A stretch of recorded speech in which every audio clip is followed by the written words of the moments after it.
अभी तक हमने 10% समझे इसका किया है, क्योंकि हमने कॉन्स्टिट्यूशन का ये प्रिंसिपल्स ऑफ पॉलिसी डिस्कस कर लेते हैं, तो उसके बाद हमारा ऑलमोस्ट बल्कि 10% हो जाएगा। देन हमारा इलेक्शन का चैप्टर है, और मेन हमने जो इलेक्शन का चैप्टर हमारा कॉन्स्टिट्यूशन का स्टार्ट हो रहा है ना, आर्टिकल 213 से 226 तक, इसको हमने बेसिक देखना है, और एक इलेक्शन एक्ट देखना है हमने 2017 का। ये जो पोर्शन है ये ज़्यादा इम्पॉर्टेंट है हमारा for the coming job. Next है हमारे पास कि parochial and other prejudices are discourage in article 33। अब ये प्रिंसिपल्स ऑफ पॉलिसी हमने स्टार्ट किया चैप्टर, जो कि चैप्टर 2 है, और ये स्टार्ट हो रहा है 29 से। ठीक है, यहाँ पे मैं बल्कि लिख देती हूँ कि 29 से 40 हमारे पास अब आ रहे हैं आर्टिकल्स, जो कि प्रिंसिपल्स ऑफ पॉलिसी की बातें हैं। अच्छा, तो किसी भी किस्म के जो तासुबात होते हैं, प्रेजुडिसेस वगैरह हैं, तो इनसे हमें बचाने के लिए आर्टिकल 33 बात करता है। और आर्टिकल 33 के मुताबिक the state shall discourage parochial, racial, tribal, sectarian and provincial prejudices among the citizens. ठीक है, तो ये जो फ़िरका वारियत है उसे ख़त्म करने की बात कर रहा है आर्टिकल 33। आर्टिकल 35 है, प्रोटेक्शन की बात करता है। अब आर्टिकल 35 में किस चीज़ की प्रोटेक्शन की बात हो रही है जी? फैमिली की प्रोटेक्शन की बात हो रही है। यानी कि हर सिटीज़न ऑफ पाकिस्तान को ये राइट हासिल है कि वो अपनी फैमिली बना सकता है। ठीक है, तो फैमिली से मुराद ये कि वो जैसे प्रॉपर्टी की, एजुकेशन की हमने बात की, तो फैमिली यानी कि राइट ऑफ मैरिज है उसके पास। तो अगर राइट ऑफ फैमिली है तो उस फैमिली की प्रोटेक्शन हमारी स्टेट का काम है। तो स्टेट इस प्रोटेक्शन को हमें ग्रांट करता है इन आर्टिकल 35, जो कि फैमिली की प्रोटेक्शन की बात है। Islamic way of life is discussed in constitution 1973 in its article 31। Article 31 है, इसके अलावा आर्टिकल 227 है जो इस्लामिक इंजंक्शंस की बात करता है। Either minorities are protected in constitution or not. Yes, not और partially। तो आपको पता होना चाहिए कि minorities protected हैं। जैसे हमने आर्टिकल 20 में बात की थी रिलीजन की प्रोटेक्शन की, freedom to exercise religious practices, तो वहाँ पे हमने सिटीज़न की बात की है और हर सेक्ट की बात की, उसमें माइनॉरिटीज़ भी आएंगी और मेजॉरिटी भी आएगी। मगर यहाँ स्पेसिफिकली बात हो रही है माइनॉरिटीज़ की प्रोटेक्शन की। तो आर्टिकल 36 है हमारे पास, जो बात करता है कि the state shell safeguard the legitimate rights and interest of minorities including there due representation in the federal and provincial services. तो सर्विस के हवाले से भी हमने बात की थी कि कोई भी इंसान है, किसी भी किस्म की इसकी सेक्ट है, किसी भी हवाले से उसको डिस्क्रिमिनेट नहीं किया जाएगा सर्विसेज में। आर्टिकल 27 में हमने ये बात की थी। तो यहाँ पे माइनॉरिटीज़ की बात हो रही है कि आर्टिकल 36 इस चीज़ को प्रोटेक्ट करता है। नेक्स्ट है कि Pakistan should strengthen bonds with Muslim world as mentioned in article 40। तो आर्टिकल 40 बात करता है जी कि पाकिस्तान को वो बाउंड कर रहा है कि जो मुस्लिम स्टेट्स हैं उनके साथ ये अपनी बॉन्डिंग को स्ट्रेंथन करेगा, प्रमोट करेगा इंटरनेशनल पीस को। जैसे यहाँ से मैं आपको बता देती हूँ कि ये बात हो रही है आर्टिकल 40 में, the state shall endeavour to preserve and strengthen fraternal relations among Muslims countries based on Islamic unity, support the common interest of the peoples of Asia, Africa and Latin America, promote international peace and security, foster goodwill and friendly relations among all nations and encourage the settlement of international disputes by peaceful means। तो ये जो बात हो रही है कि state, क्योंकि ये कॉन्स्टिट्यूशन किसका है? पाकिस्तान का कॉन्स्टिट्यूशन है, तो पाकिस्तान को बाउंड किया जा रहा है और पाकिस्तान को स्ट्रेंथन करने की ये कॉन्स्टिट्यूशनल पॉलिसी दी जा रही है कि Pakistan should strengthen bonds with Muslims world as mention in article 40। तो आर्टिकल 40 में बात हो रही है strengthening of bonds with Muslim world and promoting international peace by peaceful means, यानी कि इंटरनेशनल डिस्प्यूट्स को पीसफुल मैनर से रिजॉल्व किया जाए। यहाँ तक हमने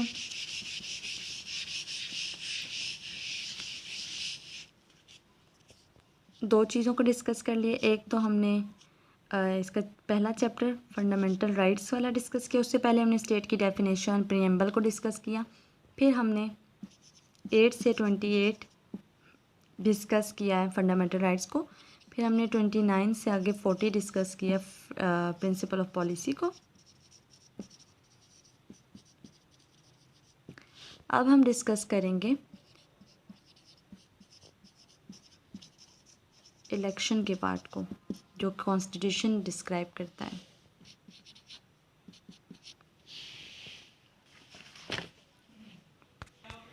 अच्छा, आर्टिकल 213 बात करता है चीफ इलेक्शन कमिश्नर की, ठीक है, कि there shall be a chief election commissioner, जिसे हम कमिश्नर भी कह सकते हैं, who shall be appointed by the president. तो यहाँ से आपके पास ये सवाल आ सकता है, एमसीक्यूज बन सकता है कि article 213 deals with chief election commissioner, या ये पूछा जा सकता है that chief election commissioner is appointed by home. तो आपको पता होना चाहिए कि प्रेसिडेंट चीफ इलेक्शन कमिश्नर को अपॉइंट करता है। इसके अलावा चीफ इलेक्शन कमिश्नर का अगर क्राइटेरिया आ जाए, चीफ इलेक्शन कमिश्नर के लिए वो सुप्रीम कोर्ट का जज होगा, वो हाई कोर्ट का जज भी हो सकता है, लेकिन वो कहते हैं कि आर्टिकल 177 में जो जज के लिए डिटेल्स दी गई हैं, ठीक है, तो वो चीफ इलेक्शन कमिश्नर का क्राइटेरिया उस पर फुलफ़िल होना चाहिए। यानी कि जो जज के लिए चीज़ें हैं, जो जज के लिए क्राइटेरिया है, वही चीफ इलेक्शन कमिश्नर के लिए है। तो आर्टिकल 177 बात करता है कि वो सिटीज़न ऑफ पाकिस्तान हो, और अगर वो हाई कोर्ट का जज है तो 5 ईयर्स की उसकी स्टैंडिंग होनी चाहिए। तो चीफ इलेक्शन कमिश्नर 213 के आर्टिकल डील करता है कि प्रेसिडेंट उसे इलेक्ट करेगा, वो सुप्रीम कोर्ट का जज हो सकता है, वो हाई कोर्ट का जज हो सकता है, और आर्टिकल 177 के क्राइटेरिया को, जो कि एज जज के लिए प्रोवाइड किया गया है, उसको फुलफ़िल करता हो। The Prime Minister shall, in consultation with the Leader of the Opposition in National Assembly, forward 3 names of appointment of the Commissioner to a Parliamentary Committee for hearing and confirmation of any one person.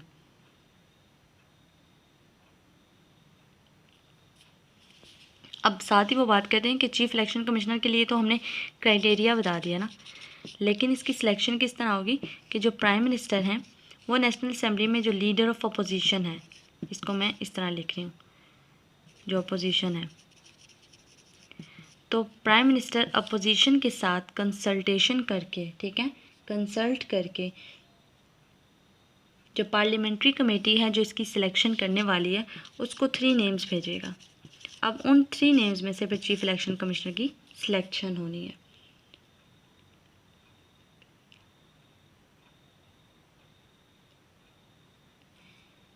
क्योंकि ये parliamentary committee ने selection करनी है, तो parliamentary committee treasury benches से भी 50% उसकी seats होंगी, 50% उसकी सीट्स होंगी अपोजिशन साइड से, और फिर वो पार्लियामेंट्री कमेटी फॉर्म होगी जो आगे फर्दर इसकी इलेक्शन के लिए मामलात देखेगी। और साथ ही फिर ये आर्टिकल 2213 बात करता है कि अगर यहाँ पे जो प्राइम मिनिस्टर ने कंसल्टेशन करनी है, अगर प्राइम मिनिस्टर की और अपोजिशन की कंसल्टेशन से 3 नेम्स नहीं सिलेक्ट हो रहे, ठीक है, जो कि इसके लिए रेफ़र करने हैं, और इनके दरमियान में किसी किस्म की कॉन्सेंट इनकी ये एग्री नहीं कर रहे आपस में, तो उस कंडीशन में each shall forward a separate list to the parliamentary committee for consideration which may confirm any one name। तो वो अपनी अपनी सेपरेट लिस्ट दे सकते हैं।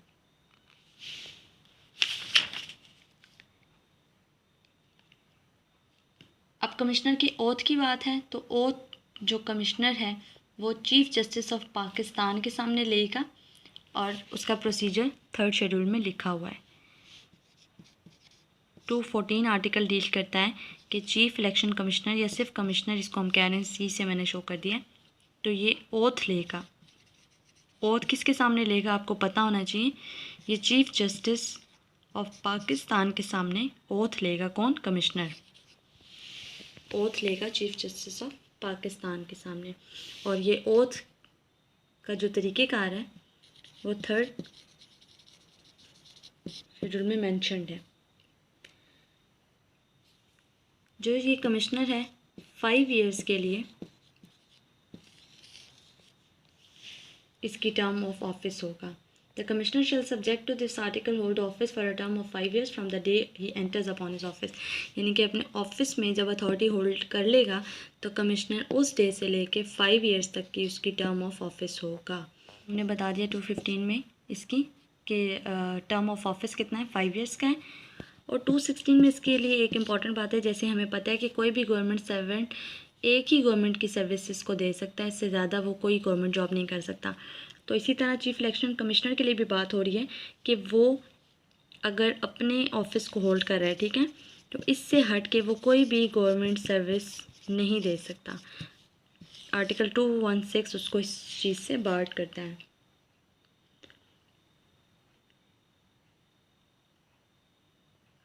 और किसी भी किस्म की ना वो प्रॉफिट ले सकता है उस दूसरी सर्विसेज से, और ना ही रेम्यूनरेशन ले सकता है, सैलरी ले सकता है।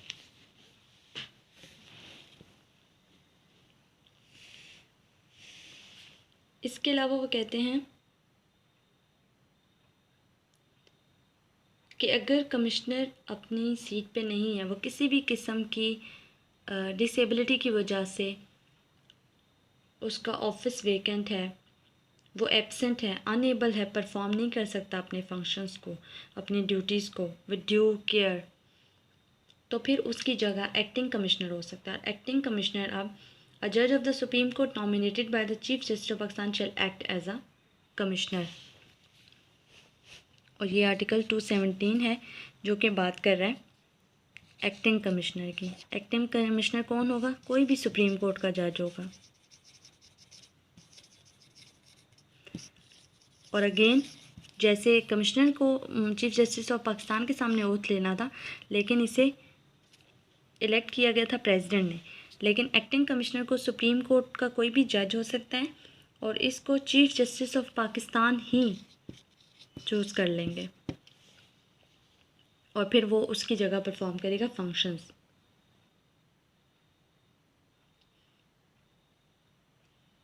इलेक्शन कमीशन एक बनाया जाता है आर्टिकल 218 के तहत। अब इलेक्शन कमीशन का काम क्या है? ये जो सेनेट और नेशनल असेंबली के इलेक्शंस हैं उनको कंडक्ट करेगा। इसके अलावा इलेक्शन कमीशन में डिफरेंट मेंबर्स होंगे जो अपना अपना रोल प्ले करते हैं। इलेक्शन कमीशन की जो फॉर्मेशन है वो किस तरह से होगी कि एक तो उसमें कमिश्नर होगा जिसे चेयरमैन कहा जाएगा, ठीक है। इसके अलावा 4 मेंबर्स होंगे, each of whom has been a जज of a High Court from each province appointed by the president in the manner provided for appointment in the commissioner in clauses 2 जो हमने कमिश्नर की अपॉइंटमेंट देखी उसी तरह president elect करेगा। अब 218 के तहत इलेक्शन कमीशन बन रहा है। अब इसमें एक तो कमिश्नर आ गया, इसके अलावा हर प्रोविंस की हाई कोर्ट का एक एक जज होगा, ठीक है। हाई कोर्ट जजेस होंगे 4, ये हो गए। एक कमिश्नर है जिसको चेयरमैन कह दिया। 4 हर प्रोविंस की हाई कोर्ट का एक एक जज होगा और इन सब को कौन अपॉइंट करेगा? प्रेसिडेंट अपॉइंट करेगा। अब जब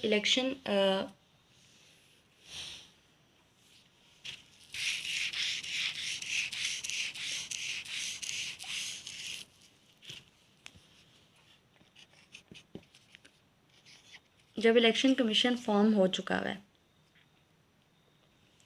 तो उसके बाद अब जो इलेक्शन कमीशन के टास्क होंगे वो क्या है कि वो इलेक्शन कंडक्ट कराएगा। अब इलेक्शन कंडक्ट कराने का क्या तरीका होगा? वो तमाम जो इलेक्शन एक्ट के तहत होगा प्रोसेस, ठीक है। अब जैसे कमिश्नर की ड्यूटीज़ हैं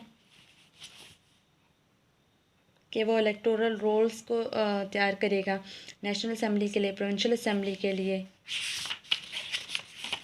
ये 219 में बात हो रही है। और एग्जेक्टिव अथॉरिटीज़ होंगी 220 आर्टिकल के तहत। It shall be the duty of all executive authorities in the federation and the provinces to assist the commissioner and the election commission in the discharge of his और her duties. अब executive, क्योंकि हमने बात की है कि commissioner है, अब एग्जेक्टिव कमेटी बनाई गई, कमिश्नर उसमें भी था और 4 हाई कोर्ट के जजेस थे हर प्रोविंस का। अब इनके पास अपने अपने टास्क तो हैं कि इन्होंने इलेक्शन कंडक्ट करना है। इन्होंने नेशनल असेंबली और प्रोविंशियल असेंबलीज जो हैं उनके इलेक्शंस देखने हैं, उनके लिए इलेक्टोरल रोल्स बनाने हैं, सीक्रेट बैलेट है और ओपन है, किस तरह से वो तमाम मैटर्स उन्होंने देखने हैं। लेकिन इनकी सर्विसेज को एक्सरसाइज करने के लिए, इनको हेल्प आउट करने के लिए आर्टिकल 220 ने एग्जीक्यूटिव अथॉरिटीज़ बनाई हैं ताकि वो असिस्ट कर सकें इलेक्शन कमीशन को। तो आर्टिकल 220 एग्जीक्यूटिव अथॉरिटीज़ की बात करते हैं ताकि वो इलेक्शन कमीशन को असिस्ट कर सकें। इलेक्टोरल रॉल्स हैं, subject to the constitution parliament में by law provide the allocation of seats in the national assembly, the delimitation of constituencies by the election commission. यानी इलेक्शन कमीशन की जो seats हैं इसके बारे में भी पार्लियामेंट फ़ैसला करेगी। इसके अलावा नेशनल असेंबली में जो सीट्स देनी हैं वो भी पार्लियामेंट उस चीज़ को डिसाइड करेगी। इलेक्टोरल रोल्स बनाने हैं, requirements of residence in a constituency है, determination of objections pertaining to and the commencement of electoral rolls हैं, कंडक्ट ऑफ इलेक्शंस और election petitions and decisions of doubts and disputes arising in elections वो भी हैं, matter relating to corrupt practices वो भी आ जाएंगे। All other matters necessary for the due constitution of 2 houses and the provincial assemblies. तो electoral laws से related यानी कि इलेक्शन से रिलेटेड बल्कि इसको कह सकते हैं कि जितने भी डिस्प्यूट्स हैं या जितने भी मैटर्स हैं तो वो डिसाइड करेगी इलेक्शन कमीशन। के अलावा डबल मेंबरशिप को भी बार्ड करता है क्योंकि इलेक्शन होते हैं, जैसे हमने सर्विसेज की बात की है तो अलग इलेक्शन कमिश्नर है तो वो एक ही सर्विस को होल्ड करेगा। इसी तरह आर्टिकल 223 में बात करते हैं कि डबल मेंबरशिप नहीं हो सकती, यानी कि एक इंसान अगर वो नेशनल असेंबली का मेंबर सेलेक्ट हुआ है वो प्रोविंशियल असेंबली का भी at the same time member हो। इसी तरह अगर कोई सेनेट का है तो नेशनल असेंबली का कैसे हो सकता है।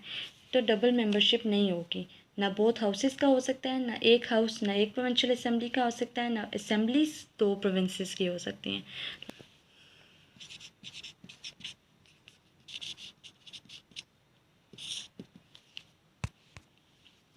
अब आर्टिकल 225 बात करता है कि कोई भी असेंबली अगर वो डिसॉल्व हो गई है, नेशनल असेंबली की अगर हम बात करते हैं, प्रोविंशियल असेंबली की भी अगर हम बात करते हैं तो इलेक्शन कंडक्शन का जो टाइम है वो देता है कि 60 डेज़ में immediately following the day on which the term of the assembly is due to expire. तो अब जैसे नेशनल असेंबली है 5 ईयर्स का उसका टाइम होता है, तो अगर 5 ईयर्स हमें पता है कि जिस डेट को नेशनल असेंबली एक्सपायर होने वाली है तो उस डेट से 60 डेज़ के अंदर उसके इमीडिएटली इलेक्शंस कंडक्ट किए जाएंगे और जो इलेक्शन का रिज़ल्ट है उस दिन से, ठीक है, तो वो 14 डेज़ के अंदर उसका रिज़ल्ट भी डिक्लेयर करना होगा।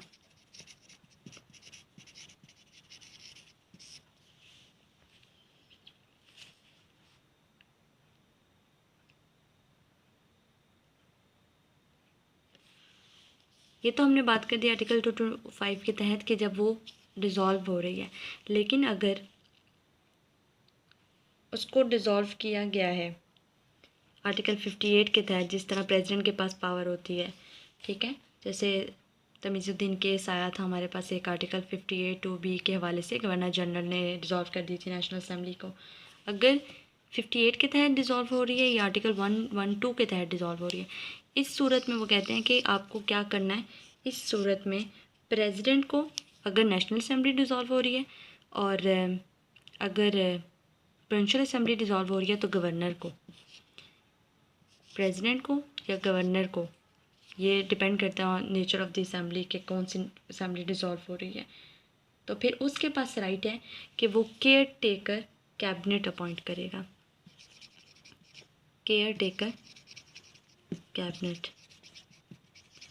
अब ये भी आपके पास MCQs में क्वेश्चन पूछा जा सकता है, care taker cabinet can be appointed in a condition of which.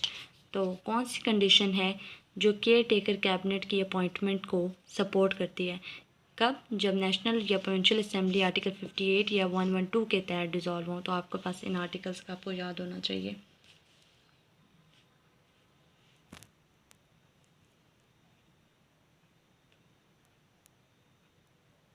और फिर साथ ही वो बात करते हैं कि अगर इसको डिज़ोल्व खुद किया जा रहा है, ठीक है, तो प्रेसिडेंट, गवर्नर जनरल कि जिस तरह हम पावर्स की बात करते थे, अब गवर्नर जनरल तो नहीं है क्योंकि 1956 के तहत, लेकिन गवर्नर क्योंकि प्रोविंशियल असेंबली है और प्रेसिडेंट अगर नेशनल असेंबली है, अगर इसके तहत इसको डिसॉल्व किया जा रहा है, जैसे पहले हमने कहा कि अगर उसका टाइम एक्सपायर हो रहा है तो 60 डेज़ के अंदर वो करेंगे, लेकिन अगर उसको डिसॉल्व किया जा रहा है तो 90 डेज़ के अंदर उसका इलेक्शन कराना होगा और उसके रिज़ल्ट्स को 14 days after the result declaration, with in 14 days उसका डिक्लेयर करना होगा।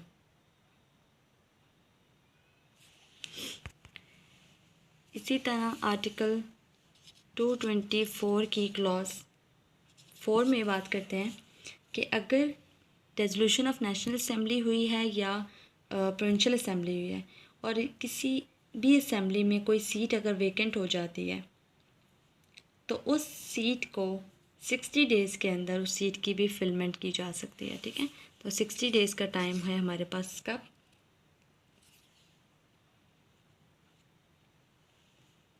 एक के इलेक्शन किया जाए और सीट को फिल किया जाए, और ये 60 डेज़ काउंट होंगे हमारे पास उस डेट से जब वो सीट वेकेंट हुई है। ठीक है,